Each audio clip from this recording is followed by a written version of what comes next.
Ahoy, everyone. Welcome to this week's episode of Joysticks. I am interviewing AnnaMaria Jackson Phelps, the incomparable AnnaMaria Jackson Phelps, and I am so delighted to talk to her today about Violet Daisy games, about You Don't Meet in a Tavern, Shelf Care, Epilogue, Synchronized, which is by Zorua Games. AnnaMaria, I'm so delighted to have you today. Thank you so much for being here. Thank you for inviting me. I am so delighted to have you today. I will open this with the central question of this podcast, which is, what is the most joyful thing about making games for you? I think for me, and the reason that I got started in making games, is the connections that you get through gaming. I initially came into the board game industry doing content. I did how to play videos, I wrote reviews, and something of that I noticed during 2020 that I missed a lot was the ability to actually connect with people over the table. We we create stories together. Part of the human experience is creating things together, I think, anyway.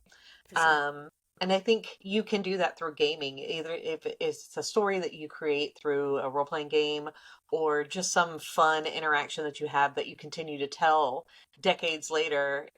This one time you won and it was brilliant, or this one time your whole party lost, or whatever. So for me, the ability to create and those experiences for people and have people create their own meaningful interactions through that is just that's where I think I find the most joy. It's awesome. Yeah, in the last sort of couple of episodes of this podcast, it's become clear that games are not just cultural, but they're really tied to our memories. Um, and I think that that has a lot to do with like things that are joyful because you really remember, I mean, also possibly your downfalls, but you know, but I really think that games are like foundation to our memories as players, but also as people who create games and also as people who like just sort of live in the world. Like it seems like when you make when you make a game for other people, you are asking them like, what do you want to remember? Is that a thing that you Yeah, feel? no, I love to hear it phrased that way. I I think I have yet to meet someone that does not have a story about a gaming experience, whether it was, playing hearts with their grandparents or, like I said, the RPG adventure that ended on such a great high or such a brilliant low. So I think this is a really accessible and approachable way for people to tell those stories, to share those moments with other people without it having sometimes having certain conversations can be very it's deep, it's heavy. Yeah. And games are a somewhat more lighthearted, joyful way of having those same conversations. Absolutely. It's so funny that you mention hearts with your grandparents. I played hearts with like my two best friends in high school, and I made them like bet with nickels, and I made Yes. them listen to Wayne Newton. And I I love feel that. like this is a long time coming conversation, but also just it does give you that ability to like set a scene for yourself and like create a whole experience for yourself that you not only just like remember but also continue to like identify with like Sure. like over and over, like you're talking about being in a party, like one of the, for me at least, the byproduct of being in a I'll call it but like being in a Dungeons and Dragons campaign, the thing that you make is the character. And so at the end you have this like whole creation that is a entity, right? That is the thing you Right. made, right? Yeah. And you made all these decisions about it and you chose all these things, and you didn't necessarily like have a byproduct that you can like hold up, but it's like in your brain is like this thing that you made. And it's just interesting. And anyway, I wanted to segue this discussion about memory into possibly a discussion about synchronization, because is that not a memory game? Am I? It is, and it's funny because I don't generally like memory games and I don't generally like cooperative games, but this so Synchronized came about from a Twitter prompt from my former partner at Girls Game Shelf, Kiki Amarita. she just mentioned one day on Twitter that there are no games about synchronized swimming. So Emily at Zorua Games and I immediately jumped on top of that and were like, well, why aren't there? There are plenty of sports games, but there didn't seem to, in particular, be a lot of sports games that revolve around like women's sports. So that became the catalyst of that. Emily is an amazing graphic designer, so she made the just the cutest little designs of all these swimmers doing all the different tricks that they do in synchronized swimming, and we just ran with it, and the reception was really good. I think the most surprising was the reception from the synchronized swimming folks who were like, wow, why'd you make a game out of us? So funny. Yeah. But I mean, luckily everyone watches women's sports, so it's not a big deal. Um, but that sounds so cool. It is it is also, it seems like a, you were talking about ways to connect, but it's also like one of those things that's like, if you put it out there, the people that are interested are going to find it, and then they're going to make connections, and then they're going to make connections from those connections. Oh, um, sure. it really seems like a dividing sort of thing. Yeah, I think a lot about the how important Wingspan became to the industry as a game that people connected to outside of gaming. So instead of having, this, mid-weight Euro style game that gamers were really into, you had um people like the actor who plays Inigo Montoya in The Princess Bride, sitting around trying Mhm. to read the rules with his wife, purely because they like birds, not because they like games. And it was just an interest. It was just so interesting to see people connect purely with the theme, purely with what it was about, and then think, I need this experience because I love this thing so much that I'm going to try this out.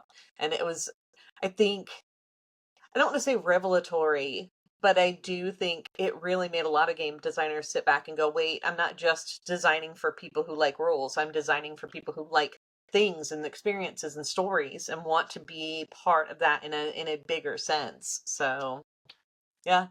Yeah, that's so cool. You don't think about, yeah, it absolutely, like being able to think about the way that you interact with not just what the game is, but what the game's about. Uh, so cool. Yeah. Um, what do you what game do you think has made you feel the most connected to the other people that you're playing with it when you're playing? Ooh, that's a good question. Um, I have enjoyed a few cooperative like oh gosh, the name escapes me, the ones that are kind of seasonal like Pandemic Sure. Yeah, yeah. games. In particular, I played King's Dilemma with for Tessa Alice, who I know Yeah, that you spoke to a I couple of did. podcasts Yeah, ago, and Brandon Ajar and her partner Johnny, and it was just so interesting to me to kind of walk through. Now the game, the game is a little bit of Game of Thronesy. It's very backstabby. yeah. There's all sorts of storylines that you're attempting to get through over the course of several sessions. And it was just really interesting to watch us kind of grapple with some really kind of tough situations and things that were put out there that made us really kind of sit back and go, okay, I personally do not support this, believe this, etc. Sure. In the context of the game, what does my character feel? And how am I going to react to that? And what am I going to do with or to the other players because of that? And there were a lot of conversations, we'd play this for an hour and a half or 2 hours. And at the end, we would still sit around for another hour and a half and 2 hours and kind of like dissect everything that had been done and why we made those kind of decisions and everything. And it was just really such a fantastic experience that a sort of role play, but also had the benefit of the board game to kind of guide us and things of that nature. It's definitely a game I would recommend that you play with people so Okay. it feels very safe. But wow, some of the conversations out of that were just like, I still think about them now, and it's probably been 4 years. That's so cool. Yeah. Yeah, I actually think that sometimes those kinds of things, like when you say like you should play it with people you know, I think that sometimes games like that make you learn about people that you thought you knew. Sure. Or even, um, don't know. Do you find that I think that game culture has sort of risen from, and maybe this is just my opinion and perspective, but has risen from subculture, it's sort of into like mainstream, more mainstream culture, certainly in the last 10-ish years. Um, but it seems like the notion that games create those kinds of conversations, the ones you think about 4 years later and are like, this is challenging everything that I think about, like my own belief system and or the relationship between someone else's belief system and my own, and I have to take that on. It seems like I think those kinds of experiences and games are not the ones that are talked about as often. Do you find that that's true or?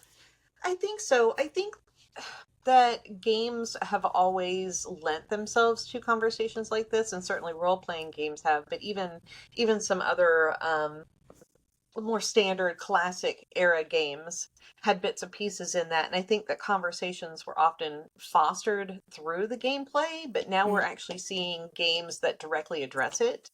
yeah. As a brief example, I remember one night I used to play World of Warcraft pretty avidly. This was about 10 years ago, and a friend of mine actually left his chat open to the room so that like his family could listen to the conversation we were all having while we were playing this game, because it got really in depth into some, into civil rights and things, and those had come from the gameplay, and while they were not specifically part of the gameplay, this conversation was fostered by the things that we were doing in game at the time, and then it became people who weren't gaming were actually sitting in on this conversation with us while we were playing.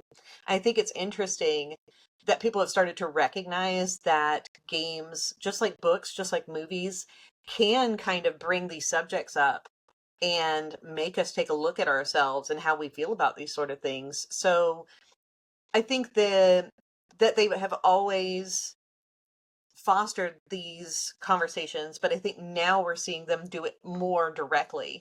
Um, there's a game a few years ago that talked about end of life, and I introduced that to one of my kids' scout troops, and some of the parents were just like, as a board game, like really? It's like it's a conversation we're all going to have at one time or Yeah. another. If it's through a game, it could make it a lot easier for someone to have that conversation versus just face to face. Hey, this is happening. What are we going to do? So Yeah. I think not only does it foster those questions or those conversations, but it makes it a little bit easier to broach subjects that maybe are a little bit uncomfortable for us to get into. Yeah. Yeah. Yeah. So games sort of not only as something that connects, but that forges that connection. So it's not just like for people who are receptive, it's for anyone at all to like start from zero. Um, it's so interesting. I feel that games like that, I mean, honestly, most role playing games in general, I feel like are this free fall that you do with a bunch of people that you like decide to trust um and I guess when you're playing a game, I know what I would say to this, but when you're playing a game, are you trying to make connections with other people? I am more so than previously. I think there was a time in my life where it was really all about winning the game. Sure, yeah, yeah, yeah. I mean, which is also um, a valid adult play style. Like, oh, no, absolutely. And there are still some games that I play purely with I'm going to win in yeah, mind. But I 100%. think a lot of times recently, especially over the last 5, 10 years, I've really looked at games and gaming in general as a way for me to get to connect with folks, either get to know new people through it. Some of our very best friends now are folks that we invited over to play the Stardew Valley board game with us. Um, or to get to know in a more deeper, more meaningful way folks that we already know, or even in the case of I just was down visiting my parents, and they're in their 70s now, and we still play a lot of games together, and it's interesting to see. We played this game the last time 5 years ago. Where were they at? Where were we at in our relationship? Now we're playing now. How are they doing? Where's our relationship at now? So So I think there's a lot of different levels you can connect to folks through games. And so yeah, I absolutely would say that I play them now for more for the connection than for just the vicarious. I mean, the dopamine hit's still pretty great, but Sure. Of course. Yeah, no, I'm thinking of the T.S. Eliot, I measured my life in coffee spoons, and this is like I measured my life in yep. in dice rolls and uh what are some of those games that you like to play with your parents? Um, I just taught Flip 7 the last time I was down there Okay. to my parents who are in their 70s on through to my sisters and my nibblings who are down to 17. Oh, cool. And just watching everyone just be super excited with each other. It's fun. I think another wonderful thing games do is kind of cross-generational connections because you could be 17 and not feel like you have a lot going on that your 70-year-old grandparents will understand. But everybody gets, we're playing this right now. We want to win. We're excited about it. We're not excited about this card, etc. So, Yeah. um, we do have a tendency to play a lot of party games. So, just one is one that I introduced not long ago because it has three rules, and then you can just launch into the gameplay. And a long-standing Penny Pinochle was my grandparents' game for years. Okay. I'm still terrible, terrible at it, and a lot of gin rummy as well. Yeah, great. Yeah. I mean, cards super accessible, super easy to connect over. Everyone knows what they are, for sure. Oh That's yeah, so fun. very. That's so fun. Listen, you can lose your life in penny pinochle. It's like, Grandma, you own my house now. Yeah, Why? literally. Um, what is sort of a layered question. I feel like I'm hitting you with like a lot of really deep questions today. No, I love Um, it. what is your favorite game you've ever designed and your favorite game to play, and how are they similar or different?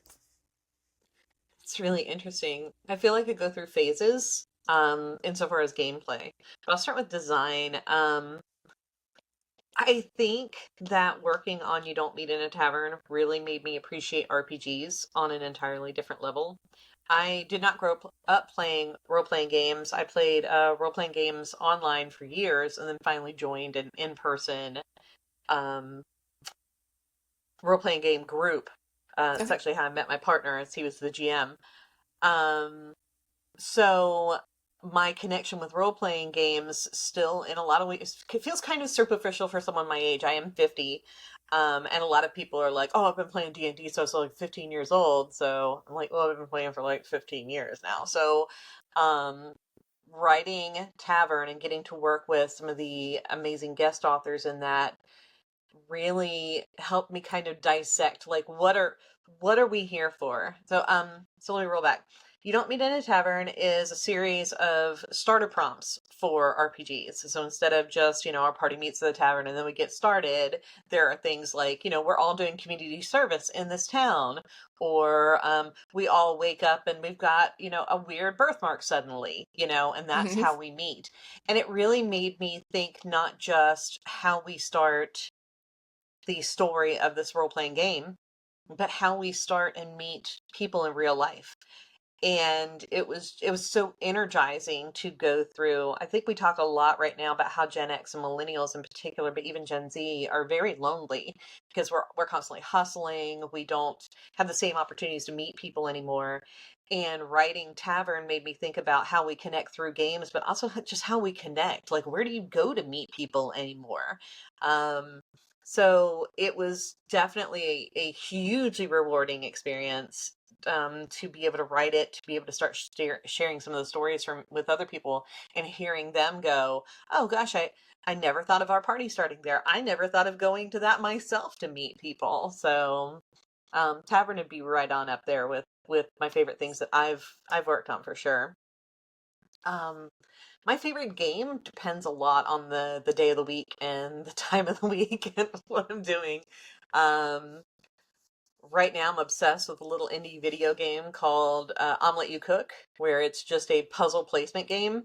And there's something just so brain scratchy about like having to line up items on this omelet perfectly, which seems, kind of basic and not too terribly deep, and honestly isn't. And I think that's okay. I think sometimes you need things in your life that are just, I'm going to play this for 10 minutes. It's going to make my brain feel good, and then I can go on and I can do something else. So that's been helping out a Absolutely. lot here lately. Yeah. I mean, whatever scratches your brain, and honestly, listen, there's always room in my egg belly. I love eggs. So, games about eggs, games about omelets, always gonna get me. It's super cute. It's on Steam right now, and the developers, like, well, if you write in the Steam comments, the developers themselves will write you back. So I love that That's stellar. the game community is so small and so loving that we constantly are very excited to talk to other people about what we've created. That's awesome. Yeah. Yeah. Um, that's so cool. Sometimes you just need to make a tiny omelet. Yeah, Yeah. yeah, absolutely. And you're making them for little animals who go to a school. So sometimes you're making a timely omelet for a pig or a dog. It's great. That's awesome. I think I think we I think that's also a really interesting way to connect. I think sometimes that can be seen as like disconnection, as like I need to scratch my brain, I need a brain break, I need to, but like what you're actually doing is like connecting with a part of yourself that's like, I can do something fun. This can be Mhm. fun. And I think that's kind of underrated. Is like Absolutely. I can have fun right here, right now for 10 minutes, and that's great. Um, Absolutely. I think we've talked the conversation about self-care over the last few years has been fantastic, but I think sometimes we almost overindulge in the I have to set aside all these minutes to do this thing to take yeah. care of myself. And sometimes that self-care can look like 10 minutes of just playing Balatro, or Flip 7 with your partner, or like whatever, just to get a quick dopamine hit, just to smile, just to laugh, Yeah. just to have a little bit of joy. That to me is the best kind of self-care. Yeah, I'm currently playing Snuffkin. Shout out to the Moomins. Just like, yeah, I'm just a little guy. Yeah, And I'm bopping around. I'm helping people. that's Yeah. awesome. Yeah, it's like, I think, I really feel like cozy games have exploded in a way, um, Yes. where you Yes. have, and I feel like maybe, would you call Shelf Care a cozy game? Technically? I would call Coloring? Shelf Game cozy adjacent. It's more of a coloring book than a full game. It's kind of a Okay. celebration of games, but I would absolutely say that there are cozy elements of it. And I think this is an interesting conversation I was just having with someone the other day. Cozy, I think part of the reason why cozy games are so popular is that is our fantasy right now. Things are tough in the world. The outside is kind of frightening. There's all sorts of yucky stuff happening. We're all working 2, 3 jobs, trying to maintain adulting, you know. And so the fantasy is I get to just gather food and cook it and have a picnic with my friends. So I've been playing a crap ton of Tales of the Shire, if you can't tell, but that's our fantasy right now because we aren't able to do that the way we want to. And so I think we see this proliferation of cozy games because that's what we're fantasizing about right now, is being able to have that kind of life instead of what we have right now. I don't think it's any different than when you look at like the 1940s and that age, and how all the media was very bright and cheerful while they literally had a war, Yeah. a world war going on. Yeah. I think it's kind of the same thing. We've got all sorts of awfulness going on in the world. So for a half hour, we just want to pretend that all we have to do is line up our pencils and swaddle ourselves in a quilt with our cat. Yeah. Absolutely valid. Um, Yeah. the Yeah, I mean, man, cozy games. Sorry, I The feel like I went way down that rabbit No, hole, no, didn't no, no. I? It's Here's the thing. The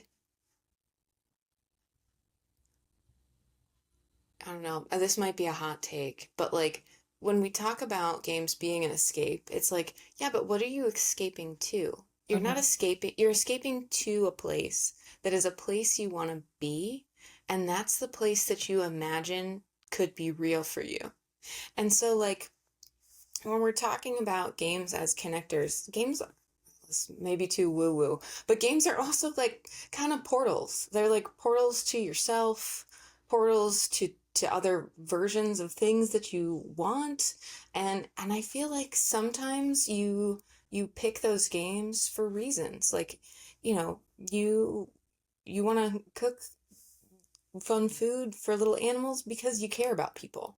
You want to have a picnic with your friends because you're tired and you want to relax and you want to enjoy yourself. And it's just these like very basic, I don't mean basic in a bad way, like, but Yeah, I get it. but Yeah. like human, like deeply human, uh Yeah. like bottom lines that you really just want to experience. It's kind of like the meme that's like D&D is super popular because it's your fantasy of like running around with your friends, transportation that works, and, affordable housing. um, It's true, and it's true on a couple of different levels, not only in the theme of the games that we're picking, but that we're trying to choose games that will foster those friendships. So, I want to play games that are not just funny or cozy or, for the theme, but because I get to play them. We have a family, I have 3 kids, we have a family game night every other week. And so all 5 of us jump in, and whether or not it's a board game or a video game, choose something and we just go and go ham and do wild things together. And it can be as goofy as, we're a bunch of robots that are just offloading on a ship to gather up more pieces from more robots. But it's 2 hours of just getting to giggle with the people that I love the most. And that's the most, I would say that's one of the most important things in my life. it is pretty amazing how game playing games with the people that you really care about, or playing games with people that are were strangers but aren't anymore, turns out to be like the most important thing to you. Oh yeah. Um, and I think that there is something, I don't know, when you think about the things that I think this is like another thing that's sort of coming out of this podcast is things that are so deeply human are, yes, singing and dancing, but also kind of playing games. Like it's up Oh there yeah, with like people sing, dance, like they also play games. for sure. Um, Yeah. We've certainly recognized that storytelling has been a part of the human experience ever since we started to gather into groups. And I don't think that games and storytelling are not like really interconnected. I mean, there are obvious ones that, playing D&D or mhm, Daggerheart or anything like that obviously are storytelling. But there are tons of other just regular old board games where you're creating an experience that you're building together with someone else, yeah, that becomes a story. And so I absolutely think that gaming is a integral part of the human experience. it's so wild. Um,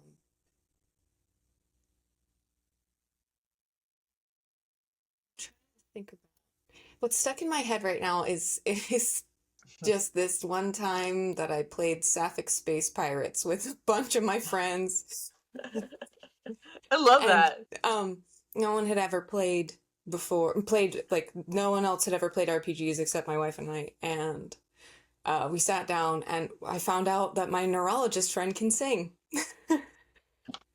It's just one of No, those yeah, things that's like we have you. been literally having the same experience with my current D&D group. Beth Sobel, the artist, her husband is our GM and brought his guitar to our very first session. And we're like, oh, that's kind of crazy. What's Daniel gonna do? And Daniel is writing original songs for every one of our sessions.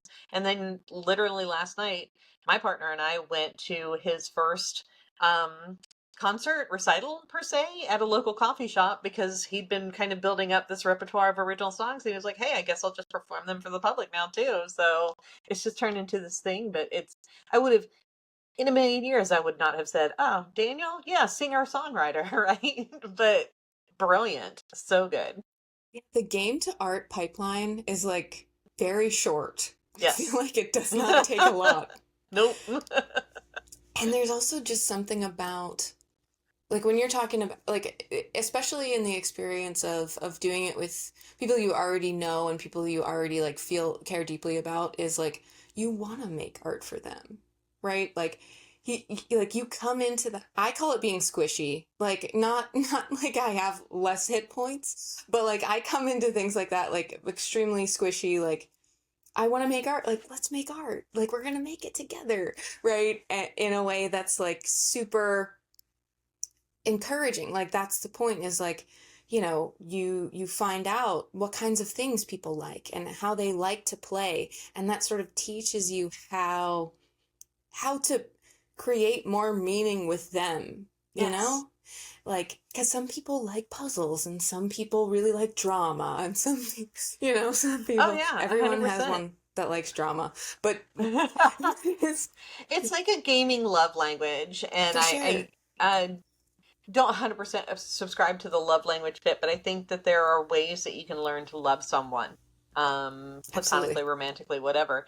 And I think learning about people through games is such a great way to kind of understand, oh, you know, my friend Fertessa really loves to win games.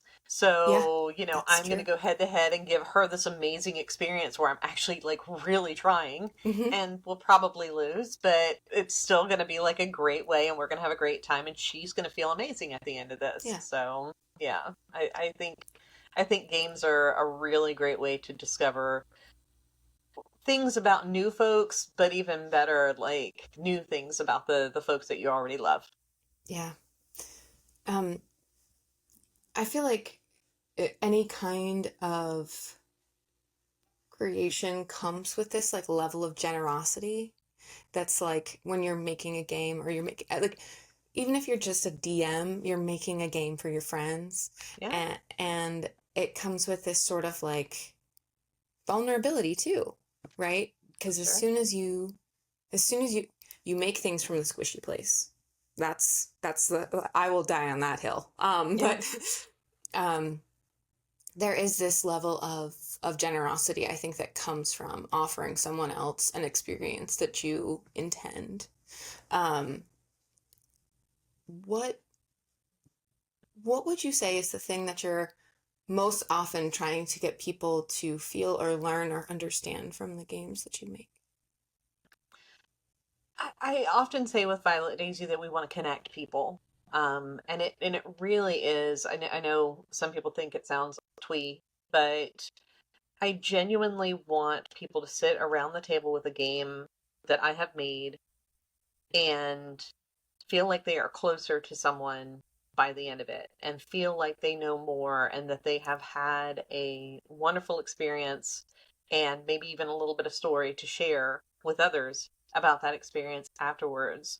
But if a group of people sat around the table and were to play one of my games and they left and they felt joyful and they felt love for the other people at the table, that is entirely my purpose, and I'm winning at that point. Like, it doesn't get Yeah, any fair. better than that.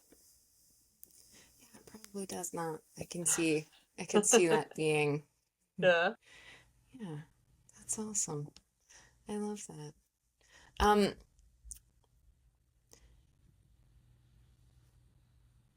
what are your hopes for Violet Daisy?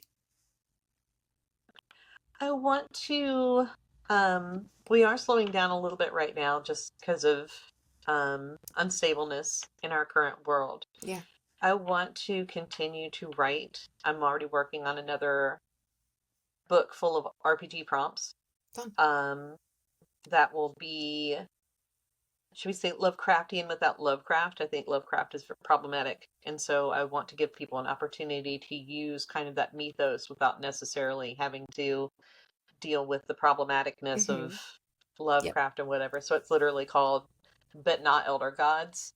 Um, so but that's what I want to continue to do with Violet Daisy. We'll have more guest writers on this one. Again, like we did with Tavern, I want the opportunity to lift up voices that historically have not been at the forefront of the game industry.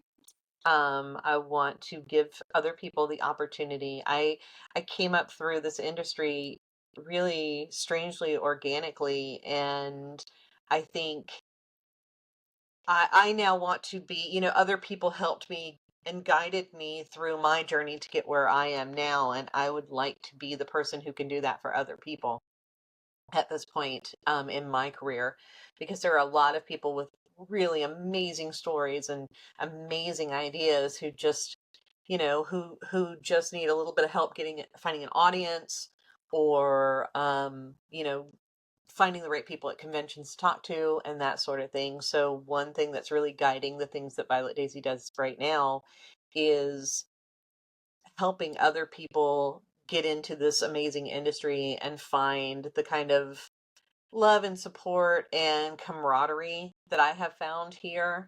Um, I think there are a lot of enormously creative folks already in this industry who also love to meet and foster other creative folks, and I just want them all to meet and do amazing, amazing things together. So that's probably the number one direction that Violet Daisy is going here in the future. We've currently got a game out at Essen this weekend that they're kind of shopping around to some licensors, by Estefania Rodriguez. She's been doing like game development for Funko and for Keymaster and everything else. But this game that she designed has been, that's how we met. It's been her baby for a long time, and I just want to see so many other people play it because I just think it's brilliant. And that's the kind of thing that Violet Daisy is about, is finding and connecting with folks who have these really cool ideas, and helping them connect with other folks who have cool ideas and just make magic. It's awesome. Yeah, I think in in a lot of definitely in a lot of the arts right now, any kind of access is so paramount. Um, Everything feels, scarcity mindset saturated, and I think it's to a certain extent very, very probable that that is real, but also I think there's also some of it that's people just need a chance kind of thing. Sure. And I think it's easy to think, oh, this person's a part of an industry, a part of the industry, and there's a separate line. I am a person who plays, I'm not a person who's in the industry. And if you play the games, you are absolutely part of the industry. And so the door is already partially open. You don't even have to knock. You can just come on in, So, reach out to most of the publishers in this industry are tiny. Most of the developers in that are tiny. And I don't mean there's big personalities, but I Yep. mean, in insofar as connection with, if you email Violet Daisy, if you email Weird Giraffe, if you email Flat Out Games, you are going to talk to the people who run the company most likely, or the person who sits next to the person who runs the company. So if you've Yeah. got an idea, just get out, just reach out, just talk to people. If you go to conventions, go by the booth, there's a good chance the person who runs the company is at the booth that weekend, like I just want to encourage people to, if you have an idea and you really think that you want to try out games, or you just want to talk to somebody about how you would make games, like reach out to folks in the game industry. This is not an industry. We are not making so much money that there are a ton of people in this industry that don't love games. They're just here for the money. That's not true at all. So if you want to talk about games, reach out to somebody in this industry because they want to talk about games. All day long they want to talk about games. So you'll probably get a better than average chance that you will get an answer, and you will get more of an answer than maybe even what you wanted.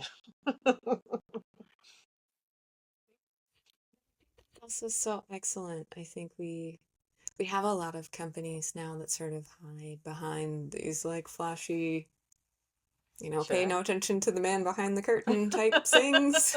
Right? And it's so nice to know that there are a bunch of game presses and small businesses and folks that actually want to make things, um, and enjoy making them and enjoy doing them and enjoy being part of a community that does them. Um, 100%. yeah, every gaming table is a tiny community. I agree Uh, with that. yeah, you go through, I think, some of the same things. Like you disagree and you get annoyed with each other and you also love each other very much and someone has to bring a snack, and I think those are all tenets of a community, you know? 100%. You always need the snack person. Yeah. Yeah, like who's bringing the snack? That's a central tenet to being part of something.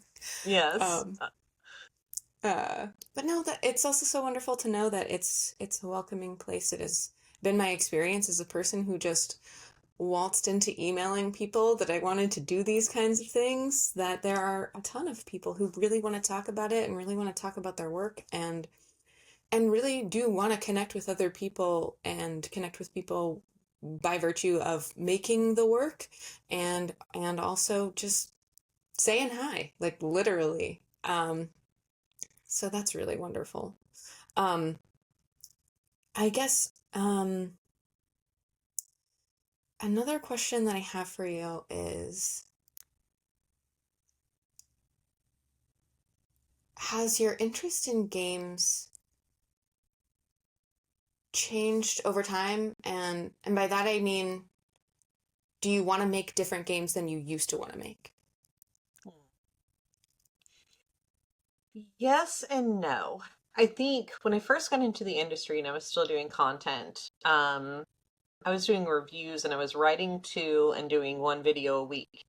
And the things that I played in my off time when I was not playing games that were due on Kickstarter or things, uh, became smaller. When I say smaller, I mean things that were a lot more lighthearted, things that were much, much easier to play in a half hour, with a small group or a large group of friends, and we could all just laugh about it. Learning a rule book, since it was such a heavy part of my job, learning a long rule book for fun didn't feel as fun anymore. So I did go through kind of a little period of drought for the larger, heavier games that I enjoy during that time.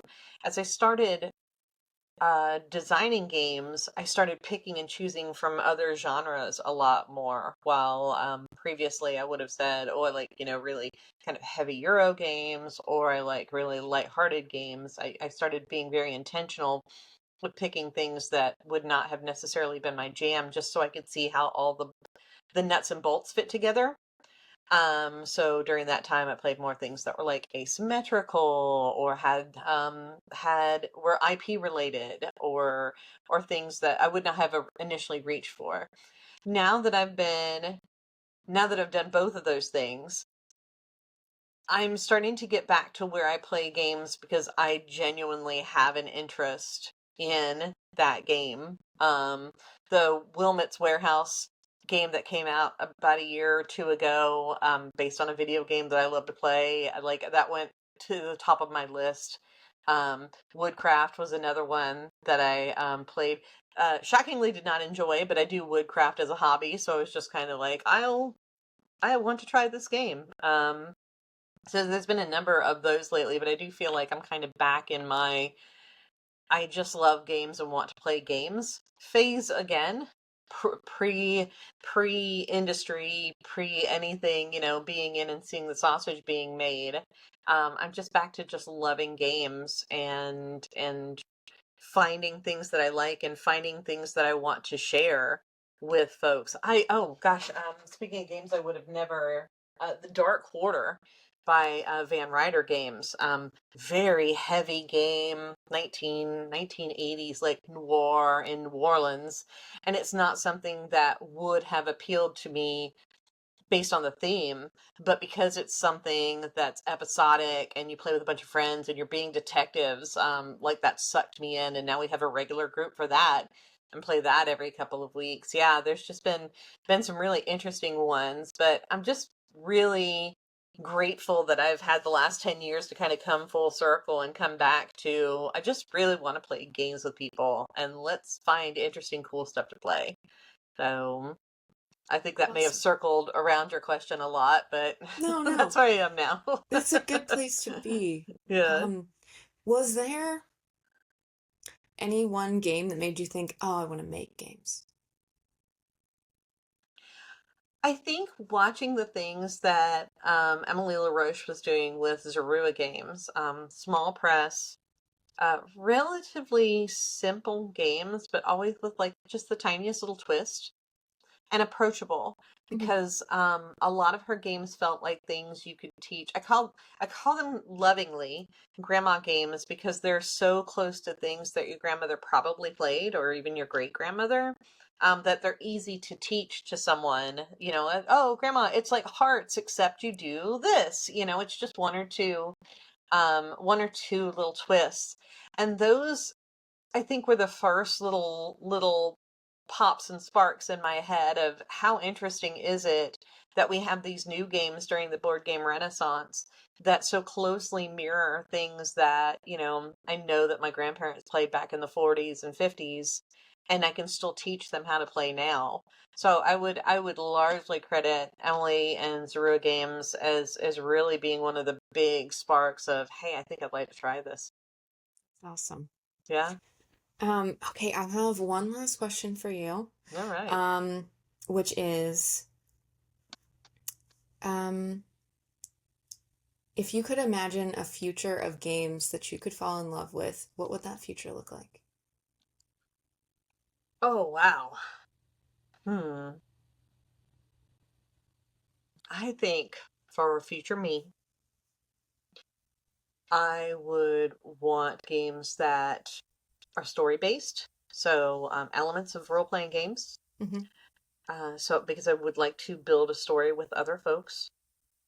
Um, I would want them to be somewhat competitive, but more in a cooperative, we're all working towards something kind of thing. So I don't want to say competitive cooperative, because I think sometimes that means someone's going to get messed up for being the cooperative person and everybody else is a competitive person. But more like when you play something like Pandemic and it's really clear that the board game is trying to kill you when everyone has to fight against that. I Yeah. I, I really dig that. I love the kind of camaraderie. I love how everybody feels like so accomplished at the end of something. So storytelling, cooperative against something. Um, I think honestly, those the two. This is going to seem like a strange one, but small footprint. I think we we produce a lot of things as a society right now, and I Yeah. think that sometimes we focus more on acquisition of things and having things rather than the importance of acquisition of friendship and Yeah. acquisition of memory and things of that nature. And I would love to see the kind of game described, almost in a fiasco style. You've got, you only need to come to this with a pair of dice and a little printout, and now build a world as big as you possibly can, but there's no plastic to throw away at the end of the game. There's no Yeah. anything like that. So um I don't know. I think there's room for a lot of that. And I think a lot of indie RPG folks are working towards that sort of thing. I would love to see them just become bigger. Yeah. It's awesome. Yeah. Xenify everything is really the answer. It sounds awesome. Yeah. Well, thank you so much, AnnaMaria. I had such a delightful time talking to you today. Thank you so Thank you. This much. was fantastic. Yeah, thank you. Till next time, everyone, I'm Jackie Harris, and I hope the joy sticks. Bye.